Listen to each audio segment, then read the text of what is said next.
Assalamualaikum warahmatullahi wabarakatuh. Perkenalkan, nama saya Zaimur Rifki dari Prodi S1 Fisioterapi Universitas Muhammadiyah Pekacengan Pekalongan. Saya di sini akan menjelaskan tentang sistem integumen. Sistem integumen yaitu penutup yang terdiri dari sebagian besar adalah kulit, rambut, kuku, dan kelenjar. Sistem integumen adalah sistem organ yang paling luas. Yang pertama yaitu kulit. Kulit merupakan organ tubuh yang terletak paling luar dan membatasinya dari lingkungan hidup manusia. Nah, berikut ini saya akan menunjukkan anatomi dari sistem integumen bagian kulit. Yang pertama yaitu bagian luarnya, yaitu rambut. Rambut ini yang warnanya hitam. Kemudian pada bagian rambut kan ada lubang-lubang kecil. Nah, itu disebut pori-pori. Ini ya, pori-pori. Kemudian pada lapisan kulit yang pertama ada lapisan epidermis. Lapisan epidermis. Lalu pada bagian bawahnya lagi dari lapisan epidermis ada lapisan dermis, dan pada bagian paling bawah yaitu lapisan subcutaneus. Kemudian pada lapisan bagian dalam ada lagi yaitu arector pili muscle. Arector pili muscle itu letaknya di sebelah sini. Kemudian ada kelenjar sebaceus dan kelenjar keringat. Nah, untuk letaknya di sini kelenjar sebaceus dan di sini kelenjar keringat atau sweat gland. Kemudian yang warnanya kuning ini yaitu lapisan lemak. Kemudian ada seperti saraf ini saraf ya. Ini saraf. Kemudian ada kulit, ada jaringan penghubung. Kemudian ini yang warnanya merah yaitu pembuluh darah. Lalu ada reseptor penghantar rasa panas dan reseptor penghantar rasa dingin. Yang letaknya ini yang kecil-kecil bersebelahan. Ini ya. Kemudian ada dermal papillae yang letaknya di sini.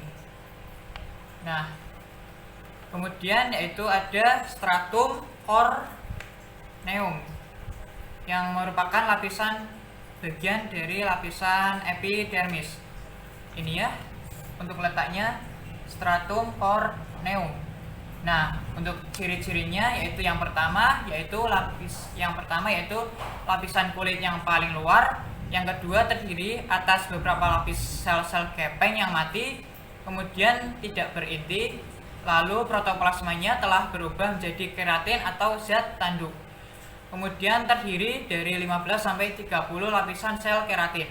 Kemudian yang kedua yaitu stratum lucidum. Untuk letaknya sendiri ada di bagian bawah stratum corneum. Ini ya, stratum lucidum. Nah, untuk ciri-cirinya yang pertama yaitu terdapat langsung di bawah lapisan corneum. Yang kedua lapisan sel terang. Yang ketiga yaitu lapisan sel gepeng tanpa inti. Kemudian protoplasmanya yang berubah menjadi protein atau elergin. Lalu hanya ada pada kulit yang tebal, tampak lebih jelas di telapak tangan dan kaki. Kemudian yang ketiga ada stratum granulosum. Untuk letaknya sendiri ada di bagian bawah dari stratum lucidum. Ini ya, stratum granulosum. Nah, untuk ciri-cirinya yang pertama yaitu terdiri dari 2-3 lapisan sel gepeng. Yang kedua grainy atau lapisannya berbentuk bulir padi. Yang ketiga sitoplasmanya berbutir kasar atau keratohyalin. Terdapat inti di antaranya. Kemudian juga tampak jelas di telapak tangan dan kaki. Kemudian yang D yaitu stratum spinosum. Untuk letaknya sendiri pada bagian bawah dari stratum granulosum yang bentuknya bulat.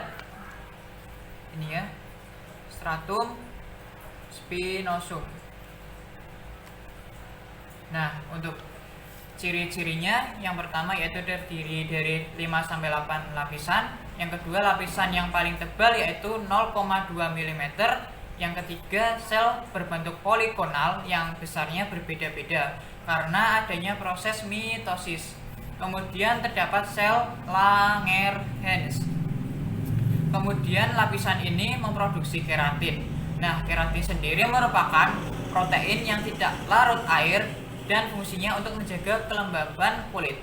Kemudian yaitu stratum basal atau germinativum. Untuk letaknya dekat dengan membran bagian dasar atau basement membran. Ini ya. Ini. Nah, untuk ciri-cirinya yang pertama, lapisan epidermis yang paling dalam berkontak dengan dermis. Kemudian yang kedua, terdiri atas sel-sel berbentuk kubus atau kolumnar. Yang ketiga, terdiri dari sel pembentuk melanin yang mengandung pigmen. Lalu sel-sel basalnya mengadakan mitosis dan berfungsi sebagai reproduktif. Nah, selanjutnya ada lapisan dermis.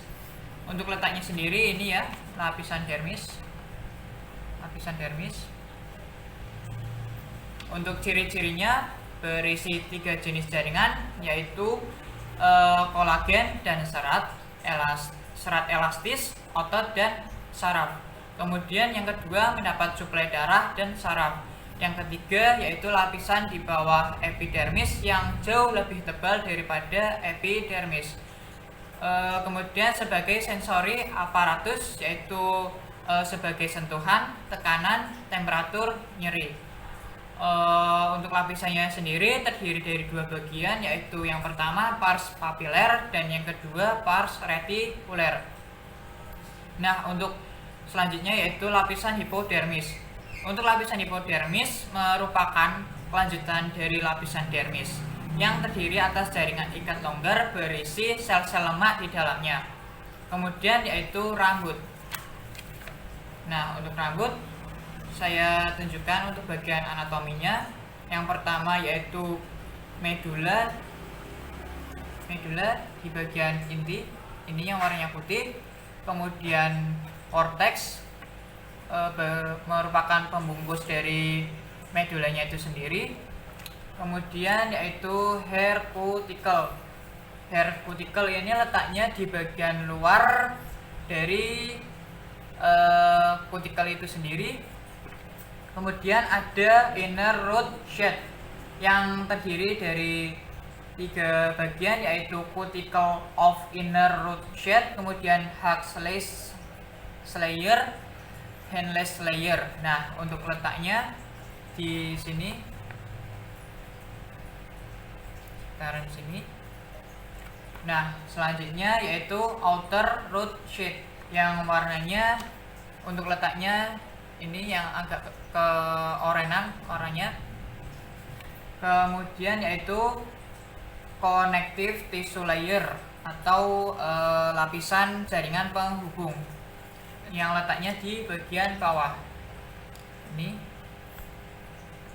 Kemudian yaitu keratinization zone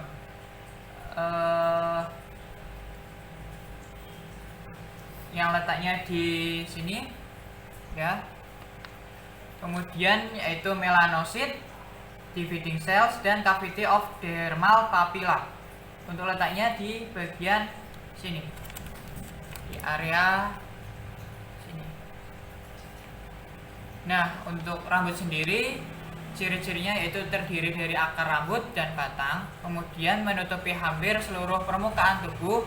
Yang ketiga diproduksi oleh folikel rambut, yang kemudian siklus pertumbuhannya yaitu yang pertama fase anagen atau pertumbuhan, yang waktu pertumbuhannya yaitu 2-6 tahun dengan kecepatan tumbuh 0,35 mm per hari. Kemudian yaitu kuku. Nah, untuk kuku sendiri bagian-bagiannya terdiri dari nail plate, kemudian nail groove, lunula, dan eponisium. Nah, kuku ini merupakan bagian terminal lapisan tanduk yang menebal. Yang pertama yaitu akar kuku atau nail plate. Akar kuku atau nail plate ini letaknya di bagian bawah dari kuku itu sendiri. Kemudian nail groove letaknya itu bagian di atas jaringan lunak ujung jari. Untuk pertumbuhannya sendiri 1 mm per minggu. Cukup sekian dari saya, mohon maaf apabila ada kesalahan. Wassalamualaikum warahmatullahi wabarakatuh.